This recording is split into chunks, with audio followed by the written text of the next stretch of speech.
Hey girls, let's talk. 3 powerful responses you can give to a boy next time he asks you out, or any boy if he is proposing relationship or friendship. Now, first thing I want you to know is that confidence is not rude.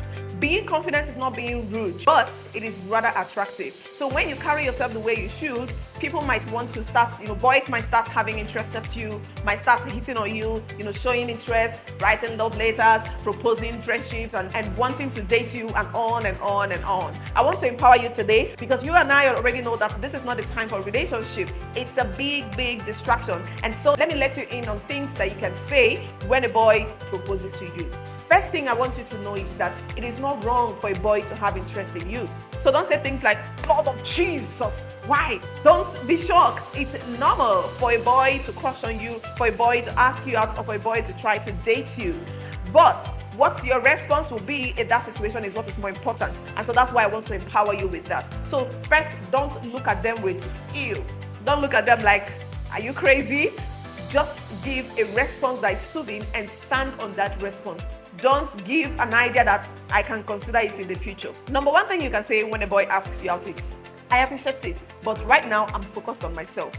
Now, when you say things like that, you don't need to over-explain. You don't need to analyze what you've just said. That's a good response. And if he insists that you explain yourself, oh, what do you mean? Why did you say that? You don't need to respond. Just say them, please, can you respect my decisions? This is what it is. You don't need to explain any further. Your voice is your power.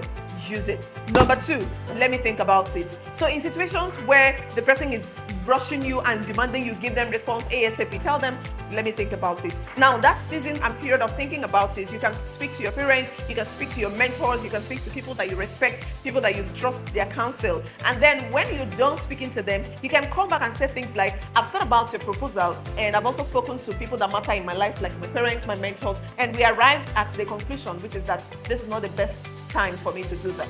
When you say such things, you are setting them up against not just you, but your parents and your mentors. So they can't they can't pressure your parents, they can't pressure your mentors. You see, recently one of my mentees, she reached out to me and she told me how a boy in her class, gave her a gift, mentioned all the thoughtful things that the boy bought for her. And I'm like, girl, I sense something. I see a statement behind this gift, particularly with what those gifts were. I won't mention what they are here, but trust me, I saw the handwriting on the wall, and I told her, you know what? I know this is difficult, but we're going to return this. She said, yeah, she's thought about it. I said, yes, you're going to return it, and this is how you're going to do it. I gave her like 3 steps to get that done with. And I told her, in case he insists or he says, oh, why you return it? Tell him that this is a decision that you arrived at with your mentor.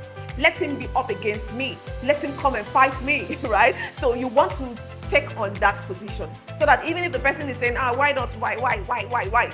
Well, it's a decision that was made, it's a Trinity decision, myself, my parents, and my mentor. So they have more persons to be up against, and the pressure would definitely reduce. Number 3, I'm not interested, but thank you for being honest and for showing your interest. Now, saying this, you're appreciating the person because, it's not even easy to walk up to a girl and tell her you like her. So if they did that, give them their flowers, but let them know that you're not interested. And this is where it gets tricky, because many times when we say we are not interested, we still act like we do. You still smile at them, you still give that side eye thing, you still want to hang around them, you still want to play around them, you still want to collect gifts, you still want to entertain their good wills.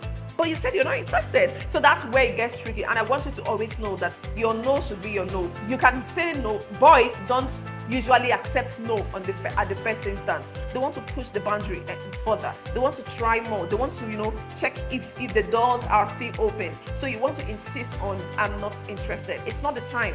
I can't do this now.